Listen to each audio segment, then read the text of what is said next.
আসসালামু আলাইকুম প্রিয় দর্শক, আপনারা যে যেখান থেকে দেশ কিংবা দেশের বাইরে থেকে কাছে কিংবা দূরে আপনারা যেখান থেকে আমার এই ভিডিওটি দেখতে পারতেছেন, আমি সবাইকে জানাই আন্তরিক শুভেচ্ছা এবং অভিনন্দন। এই যে আমার সামনে একটা ঘাস কাটা হচ্ছে, এই ঘাসটার নাম হচ্ছে ইন্দোনেশিয়ান স্মার্ট নেপিয়ার ঘাস। গরু, ছাগল, ভেড়া, মহিষ সকল গবাদি পশুর একটি প্রিয় ঘাস। এই ঘাসটিতে আপনার প্রথমত রয়েছে পাতা অনেক বেশি। এই ঘাসটি নরম ঘাস, মিষ্টি স্বাদযুক্ত, রসালো স্বাদযুক্ত ঘাস। এই ঘাসটি গরু ছাগলকে খাওয়াতে কোনো মেশিনের প্রয়োজন হয় না। এই ঘাসটিতে কিন্তু আপনার 22 থেকে 25% প্রোটিন রয়েছে। এই ঘাসটি একবার যদি আপনি রোপণ করেন, একবার রোপণ করলে কমপক্ষে 5 থেকে 6 বছর পর্যন্ত আপনি একটানা গরু ছাগলকে খাওয়াতে পারবেন। দেখেন, ইন্দোনেশিয়ান স্মার্ট নেপিয়ার ঘাসে 22 থেকে 25% প্রোটিন থাকার কারণে আপনার দানাদার খাদ্য যে আপনি খাওয়াতেন, তো দানাদার খাদ্যের চাহিদা কিন্তু একটু কমে যাবে।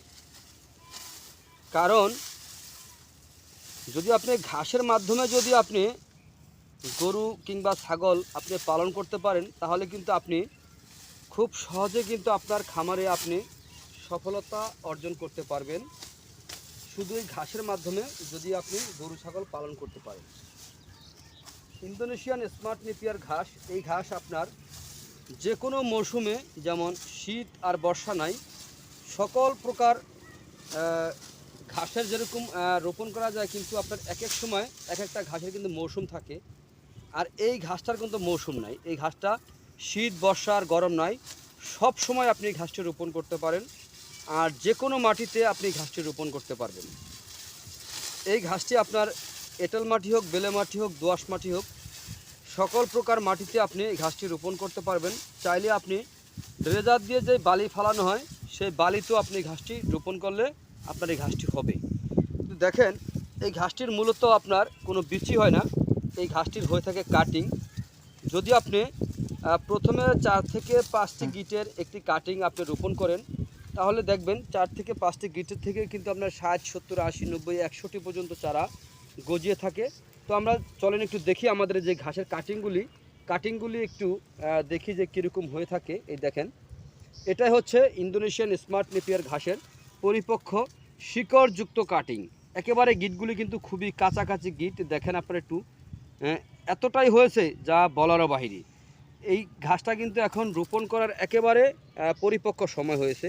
এই কাটিংটা শিকড় হয়েছে, অথবা অঙ্কুরগুলি কিন্তু খুব তরতাজা হয়েছে। তারপর দেখেন, এই ঘাসটা কিন্তু আমরা রোপণ করেছি। রোপণ করার পরে দেখেন, যখন রোপণ করেছিলাম ওই সময় কিন্তু শুধু একবার আমরা সার প্রয়োগ করছিলাম।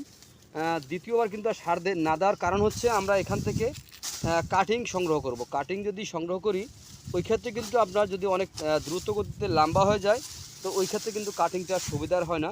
এই জন্য আমরা সার কিন্তু এখানে ব্যবহার শুধু একবার করেছি, যখন রোপণ করেছি।